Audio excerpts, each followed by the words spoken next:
Hello students, real number का जितना भी थ्योरी हमें पढ़ना था वो पूरा हम कर चुके हैं। अब हम मैथ में जो प्रश्नावली है हम उसे आज हल करेंगे और कोशिश करेंगे आज हम जो रियल नंबर में जो 4 प्रश्नावली है वो पूरा कंप्लीट कर दें। लेकिन इससे पहले जब आप ये वीडियो देखने के लिए बैठें तो आप कापी कलम और किताब भी रख लें। अगर मैं प्रश्नावली 1.1 पढ़ा रहा हूँ तो आप 1.1 प्रश्नावली निकाल लें ताकि क्वेश्चन देखने में सुविधा हो। तो हम प्रश्नावली 1.1 पढ़ेंगे।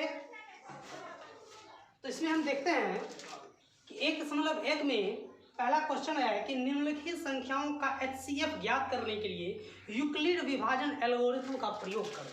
हम यूक्लिड विभाजन एल्गोरिथम का प्रयोग करके HCF निकालना सीख चुके हैं। उसी की सहायता से आप यहाँ इस प्रश्न को हल कर सकते हैं।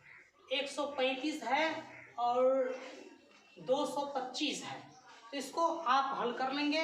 ये आप सीख चुके हैं, इसलिए मैं इस पर ज़्यादा टाइम इन्वेस्ट नहीं करने वाला हूँ। दूसरा क्वेश्चन है कि दर्शाइए कि कोई भी धनात्मक विषम पूर्णांक 6q+1 या 6q+3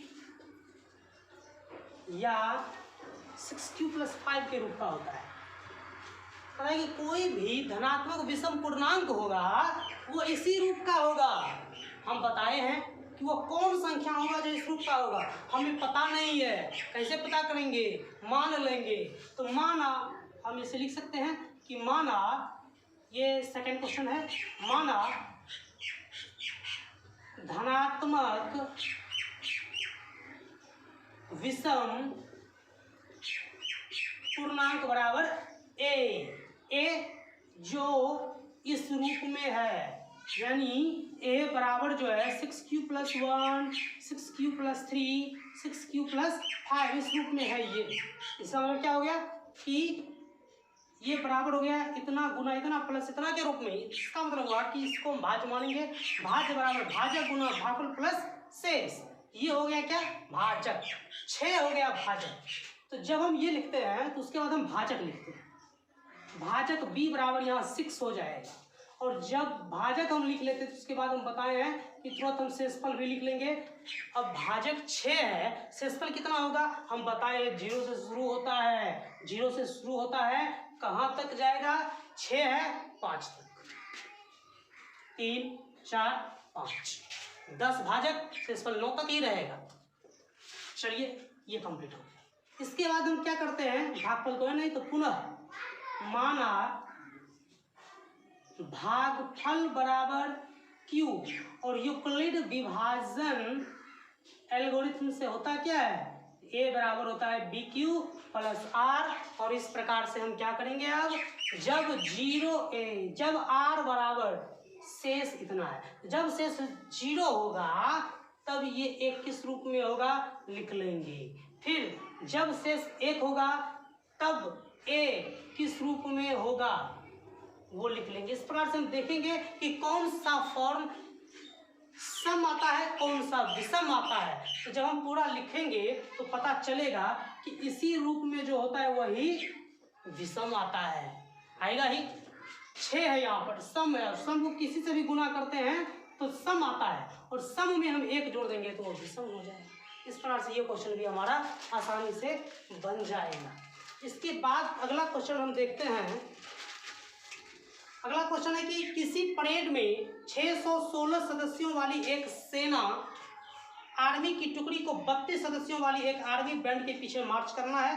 दोनों समूहों को समान संख्या वाले स्तंभों में मार्च करना है। उन स्तंभों की अधिकतम संख्या, जब भी क्वेश्चन में आप इस टाइप का क्वेश्चन दे और अधिकतम की बात हो, आप सीधे HCF निकालें, हाईएस्ट कॉमन फैक्टर HCF निकालना है। तो तीसरा क्वेश्चन में हमें HCF निकालना है किसका? 616 तथा 32 का। आप इसका HCF निकाल लेंगे। HCF मैं बता चुका हूं, आप यूक्लिड विभाजन एल्गोरिथम से निकालें या अभाज्य गुणनखंड विधि द्वारा निकालें, आप इसका HCF निकाल लें, वही आंसर। चौथा क्वेश्चन मैं बता चुका हूं। अगर पिछला वीडियो आप देखे हैं तो, अगर नहीं देखे हैं आप पिछला वीडियो देख लेंगे, उसमें मैं 4th नंबर क्वेश्चन बता चुका। चलिए 5 नंबर क्वेश्चन हम नहीं बताए थे, इसलिए 5वां क्वेश्चन आज हम पढ़ेंगे। 5 नंबर क्वेश्चन हम देखते हैं।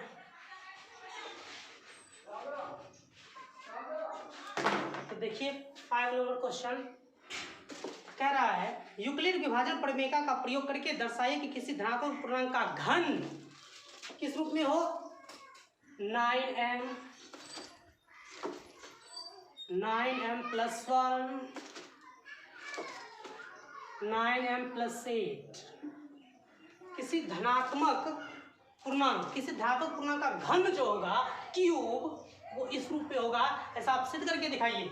चलिए मान लेते हैं ये इस रूप में होगा, तो कौन इस रूप में होगा पता नहीं है, तो मान लेंगे कि माना वो धनात्मक पूर्णांक जो है वो a है जो इस रूप में है। तो माना धनात्मक पूर्णांक बराबर a। अब a मान लिए, इसके बाद भाजक चूंकि इस रूप में, यही इस रूप में है, तो भाज्य बराबर भाजक गुना भागफल प्लस शेष, पूछ नहीं तो प्लस 0 होगा, भाजक गुना भागफल प्लस शेष। तो भाजक होगा यहाँ 9, भाजक बराबर 9, और जब ये भाजक हम लिख लें तो शेषफल भी लिख लें। शेषफल r बराबर 0 1 2 3, ये 8 तक चला जाए, शेषफल 8 तक आएगा क्योंकि भाजक 9 है। अब देखते हैं, हम फिर लिखेंगे कि पुनः माना भागफल बराबर q। अब आगे बढ़ते हैं, तो यूक्लिड विभाजन एल्गोरिथम से होता क्या है कि a बराबर bq + r, ये फॉर्म है। यानी जब किसी संख्या में किसी दूसरी संख्या से भाग देंगे तो कुछ भागफल और शेषफल आएगा, जिसको इस पैटर्न में लिखा जा सकता है। ये बात कौन बोले थे? यूक्लिड साहब ने बोले थे, और ये विभाजन का एक प्रारूप तैयार किए थे, इसलिए इसे यूक्लिड विभाजन का एल्गोरिथम कहते हैं, प्रमेय कहते हैं। अब हम आगे बढ़ते हैं, अब हम एक एक करके इसके जरिए हल करेंगे। लिखेंगे कि जब r बराबर 0 तब ये क्या होगा। जब r बराबर 0 तो a क्या होगा? a हो जाएगा b का मान है 9 q + 0 अगर किसी संख्या में जोड़ दें तो नहीं रहता है। हमको कह रहा है क्यूब 0 जोड़ेंगे तो इतना ही रहेगा। घन करा किसी धनात्मक पूर्णांक का घन जो होगा वो इस रूप में होगा। इधर घन की है, इधर भी घन करना पड़ेगा, यानी क्यूब। चलिए क्यूब कर देते हैं, तो a क्यूब बराबर 9 × 9 = 81 और 81 नमा हो जाएगा 1 9 9 9 8 72 729 क्यूब या a क्यूब बराबर हमको कह रहा है 9m या ये इसमें से किसी रूप में होगा। क्या इस रूप में होगा? क्या शर्त है कि ये तीनों में से कौन रूप में हो सकता है? यहाँ पर गुना में क्या है? 9 × m + 0 9 × m। क्या ये 9 गुना कुछ आएगा? बिल्कुल आएगा। 9 × 81 क्यूब या इसको मैं से लिख सकते हैं a क्यूब बराबर 9m। अगर हम 9m लिख लिए तो m का मान इतना, हम यहाँ पर लिख देंगे कि जहाँ m बराबर 81 क्यूब।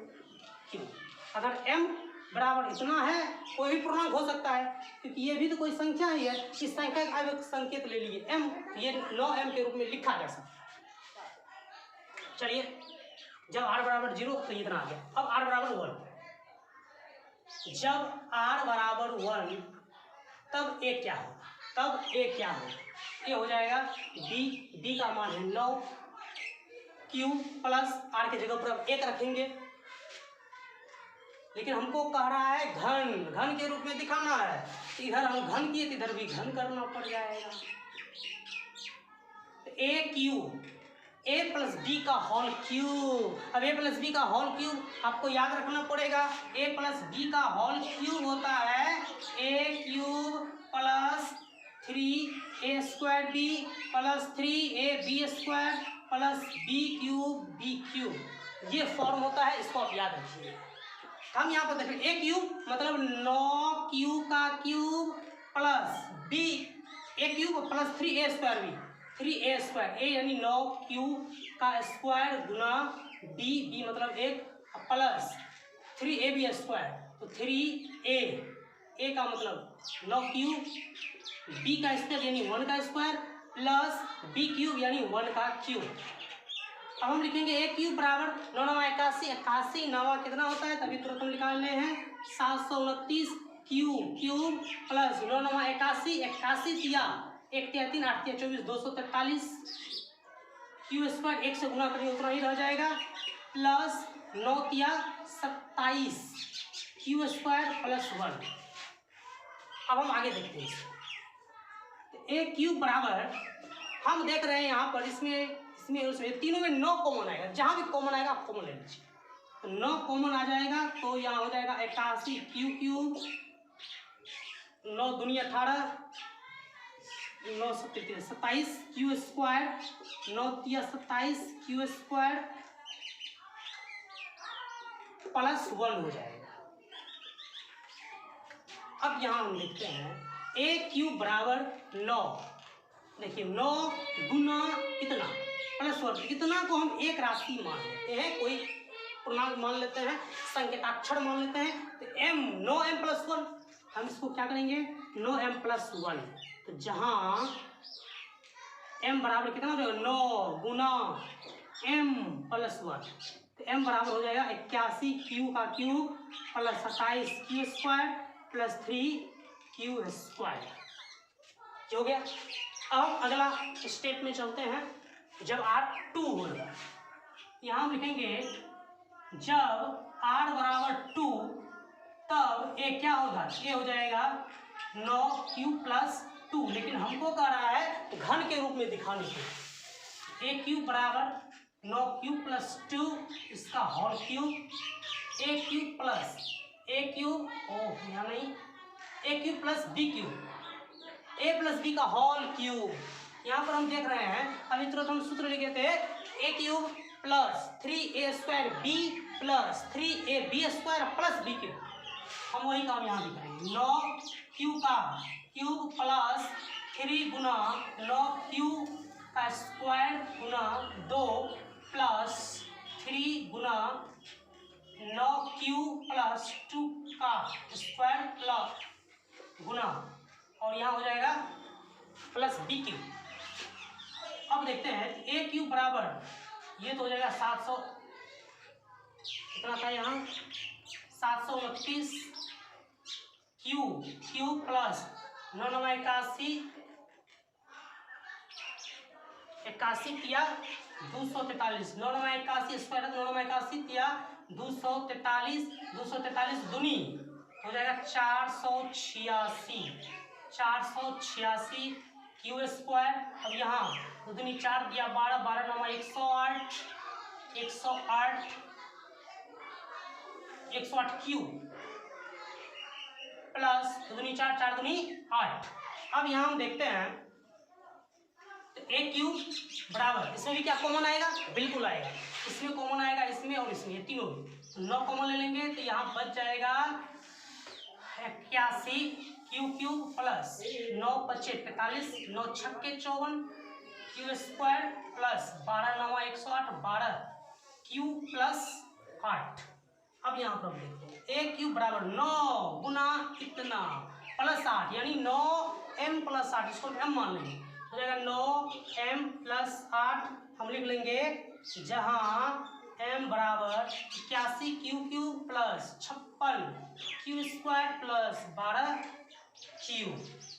इस प्रकार से हम देख रहे हैं कि जो प्रश्न कारक था उस रूप में आ सकता है, यानी हम लिख देंगे अतः किसी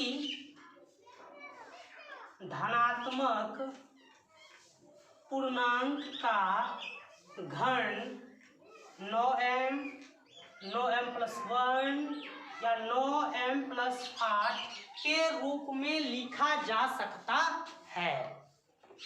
इस प्रकार से हम क्वेश्चन बना लेंगे, तो आप इसको देख सकते हैं, उतारना होगा तो वीडियो को रोक करके इसको आप उतार भी सकते हैं। चलिए अब अगला क्वेश्चन हम देखेंगे।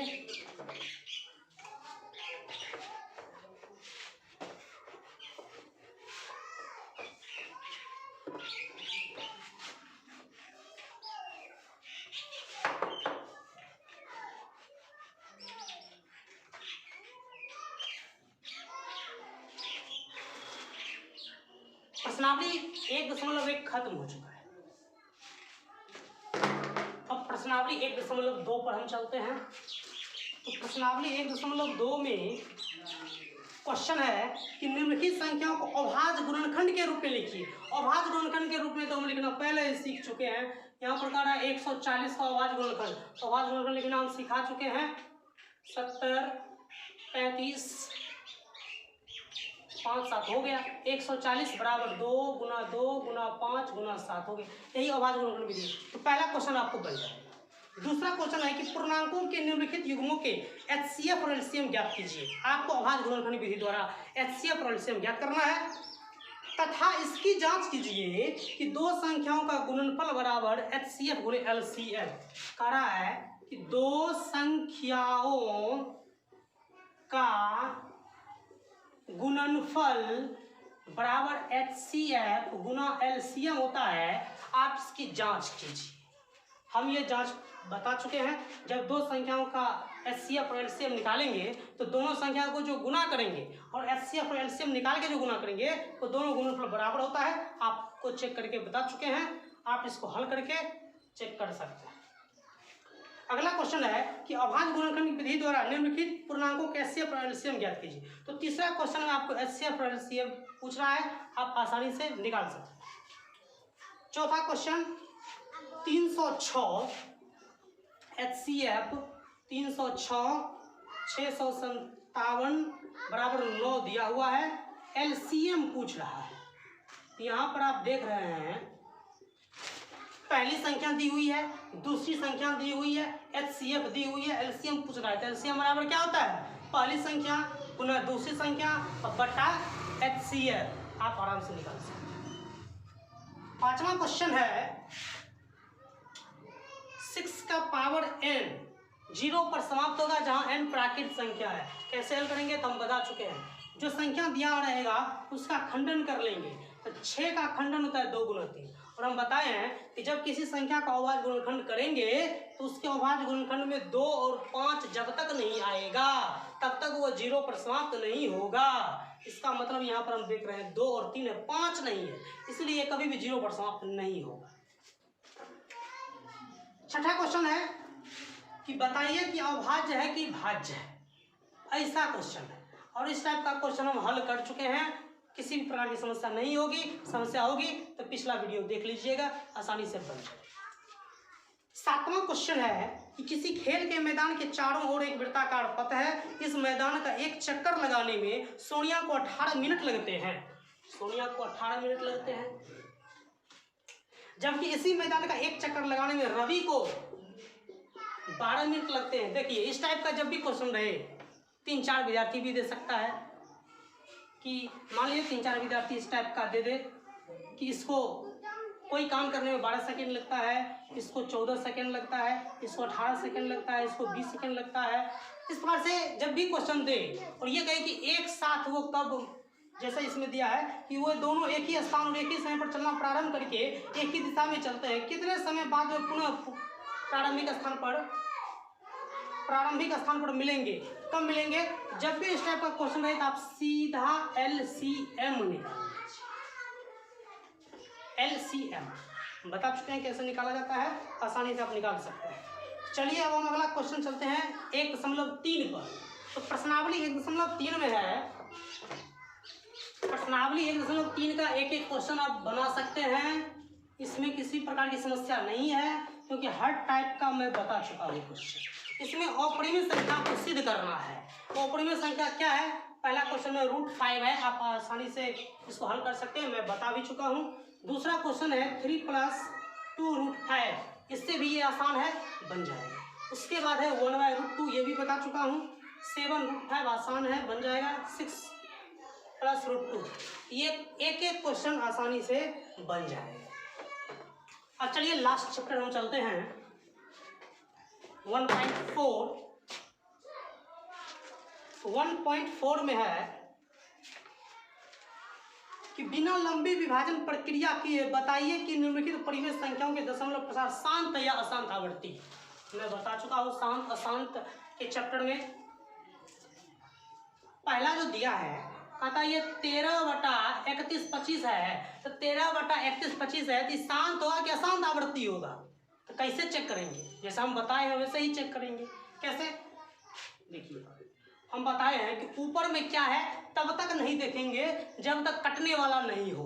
अगर कटने वाला है तो पहले काट देंगे और छोटा कर देंगे, मानक रूप में लिख लेंगे, और फिर नीचे वाले संख्या यानी हर को देखेंगे। हर का क्या करेंगे? अभाज्य गुणनखंड करेंगे।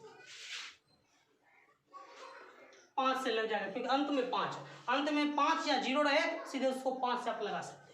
5 छक्के 30, 5 दूनी 10, 5 एक 25, ये तो 5 से ही लगेगा। आ गया। अब जब इतना आ गया है मतलब ये क्या हो गया? 13/1 2 3 4 5, 5 का पावर 5 के रूप में। अब देखिए 2 कितना है? 0 है, 2 0 आया। हम इसको ऐसे लिख सकते हैं।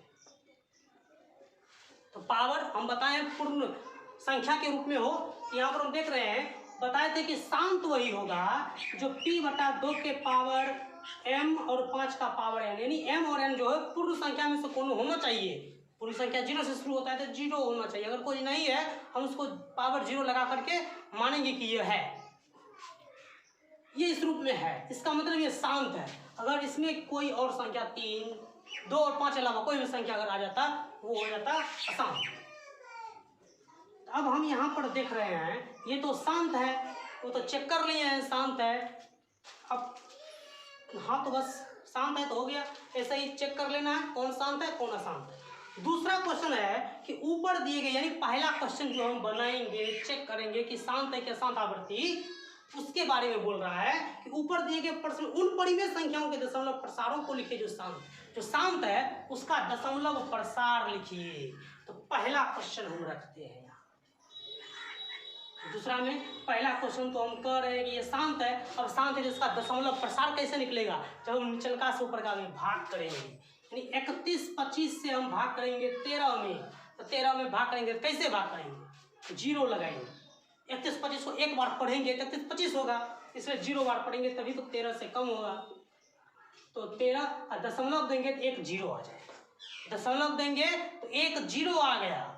अब कितना बार पढ़ेंगे तो 130 होगा। फिर वही बात, एक बार भी पढ़ेंगे तो नहीं होगा इसलिए 0 1 3 0 दशमलव दिए हुए इसलिए 1 0 और आ जाएगा। अब 1300 हो गया। यहाँ 3125 है, अभी भी एक बार भी पढ़ने से नहीं आएगा इसलिए फिर से 0 1300।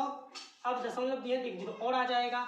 अब लग सकता है 3 चौके 12 देख लेते हैं क्या 3 चौके 12 से आता है या नहीं। तो 5 चौके 20, 5 चौके 20, 2 4 दूनी 8, 2 10, 1 चौके 4 1 5, 3 चौके 12, ये आ जाएगा। हम यहाँ पर 4 लिखेंगे और यहाँ होगा 12 5 0 0, तो 0 0 5 0 0। अभी आ गया 1 0 और आ जाएगा। फिर हम देख रहे हैं 5000 आ गया है तो 1 भी लगेगा क्योंकि 3 दूनी तो 6000 हो जाएगा। 31 2 5 5 तो 9, 10 में से 5 गया 5, 9 में 2 7, 9 में से 1 गया तो 8 हो जाएगा, 4 में से 3 गया तो 1, फिर 1 0 आ जाएगा। अब क्या 3 छक्के 18 होता है? होता ही है। तो अब देख लेते हैं 6 से लगा के 30, 6 पंचे 30, 3 6 दूनी 12, 3 15 हासिल 1। अब यहाँ पर हम देखते हैं 1 छक्के 6 और 1 7 और 6 किया 18, ये पूरा का पूरा लग गया, यानी 6 यहाँ पर हम लगा दें तो 8 7 5 0 शेष पर आ जाएगा 0।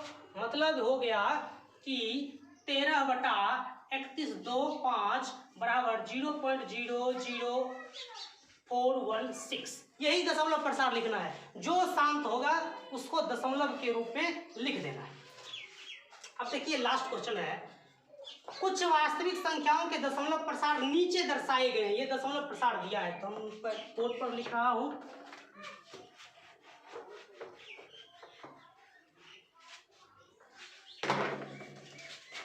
तीसरा क्वेश्चन है 43.1 2 3 4 5 6 7 8 9। सेकेंड क्वेश्चन है 0.00416। 1 to 0 and 1 to 0 0, 1 to 0 0 0, 1 to 0 0 0 0 dot dot. Third question है 43.1 2 3 4 5 6 7 8 9, इस पर आवर्त। अब इसमें कह रहा है प्रत्येक स्थिति के लिए निर्धारित कीजिए कि यह संख्या परिमेय संख्या है कि नहीं। हमको चेक करना है कि परिमेय है कि नहीं। ठीक, यदि यह परिमेय संख्या है तो P बटा Q के रूप की है, तो Q के अभाज्य गुणनखंड के बारे में क्या कह सकते हैं। अब ध्यान दीजिए, यहाँ कह रहा है ये तीनों संख्या को देखिए और इसके बाद तय कीजिए कि तीनों में परिमेय कौन है और परिमेय कौन है। जो परिमेय होगा तो परिमेय का मतलब तो होता है P बटा Q, तो P बटा Q, तो फिर जो परिमेय है जो P बटा Q के रूप में है उसमें आप Q के बारे में क्या कह सकते हैं, यानी Q कैसा संख्या होना चाहिए। चलिए देखिए, पहला क्वेश्चन हम देखते हैं। हम परिमेय के बारे में बताएं जो शांत हो। शांत का मतलब क्या होता है, दशमलव में भी रहे कोई दिक्कत नहीं है, लेकिन डॉट नहीं लगना चाहिए, आवर्त नहीं होना चाहिए, वो शांत होता है। यहाँ ना तो डॉट लगा हुआ है ना आवर्त लगा हुआ है, सब ये शांत है। और प्रत्येक शांत भिन्न परिमेय होता है। हो गया ये परिमेय, ये परिमेय है, परिमेय है। तो कहता है Q के बारे में आप क्या कह सकते हैं। अगर ये परिमेय है तो Q क्या हो सकता है, तो देखिए इसका मतलब ये हुआ कि इस Q यानी ये जो इसका जो अभाज्य गुणनखंड होगा या तो 2 होगा या तो 5 होगा या दोनों होगा, या तो 2 होगा या 5 होगा या दोनों होगा। क्या कीजिए, हम परिमेय संख्या के बारे में क्या बताए थे, कौन, तो शांत परिमेय। ध्यान रखिएगा, शांत परिमेय के लिए हम बताए थे कि अगर कोई संख्या P बटा Q में है तो Q का जो अभाज्य गुणनखंड होना चाहिए या तो केवल 2 के रूप में होना चाहिए या केवल 5 या फिर 2 और 5 2। इस प्रकार से इसका जो यानी Q होगा वो यहाँ पर हम लिख लेंगे कि Q का अभाज्य गुणनखंड, Q का अभाज्य गुणनखंड ऐसे लिख लेंगे, Q का अभाज्य गुणनखंड में केवल 2 या लिख लेंगे या केवल 5 या 2 और 5 दोनों शामिल है, ऐसा बात हम लिखेंगे। दूसरा हम देख रहे हैं ना तो आवर्ती रूप से संख्या आ रहा है और इसमें डॉट भी लगा हुआ है, इसलिए अशांत अनावर्ती है, आवर्ती नहीं है। यहाँ 1 2 0 है तो 1 2 0 ही ऐसा ही कुछ आना चाहिए, लेकिन 1 2 2 0 आ जाता है, 1 2 3 0 आ रहा है, अदल बदल रहा है, इसलिए अशांत अनावर्ती है। और जो अशांत अनावर्ती होता है वो अपरिमेय संख्या होता है, और जो अपरिमेय होता है उसको P बटा Q के रूप में नहीं लिखा जा सकता है, और जिसको P बटा Q के रूप में लिखा ही नहीं जाएगा उसकी Q के बारे में कुछ बताया ही नहीं जा सकता है, इसलिए सिर्फ इसमें लिख देंगे ये अपरिमेय संख्या। अब तीसरा क्वेश्चन हम देखते हैं, ये क्या है, आप देख रहे हैं अशांत है, अशांत है लेकिन आवर्त लगा हुआ है। तो अशांत है और आवर्त लगा हुआ है तो इसका मतलब क्या होता है, वो परिमेय होता है। शांत और अशांत आवर्ती परिमेय होता है, अशांत अनावर्ती अपरिमेय होता है, तो ये परिमेय होगा। फिर इसके Q के बारे में क्या लिखेंगे, तो हम लिखेंगे कि इसके Q के अभाज्य गुणनखंड में 2 और 5 के अलावा कोई तीसरी संख्या भी है, क्योंकि अगर तीसरा संख्या नहीं रहता तो आवर्त नहीं आता। इसका मतलब है कि इसके अभाज्य गुणनखंड यानी Q के अभाज्य गुणनखंड में 2 और 5 के अलावा तीसरा कोई संख्या है। तो इस प्रकार से आप देखते हैं तो हमारा रियल नंबर आज कंप्लीटली समाप्त हो गया है। प्रश्न उत्तर भी आज हम इसका कंप्लीट कर लिए हैं। इस प्रकार से अब आपका 10 नंबर कंप्लीट हो गया, क्योंकि बोर्ड रियल नंबर से 10 अंक का प्रश्न पूछेगा, चाहे ऑब्जेक्टिव और जो 2 अंक का क्वेश्चन था ये दोनों मिलाकर ही पूछेगा। तो 10 नंबर पूछेगा। अगर आप सही ढंग से इसको अध्ययन कर लिए हैं तो अब आपका 10 नंबर हो गया कंप्लीट।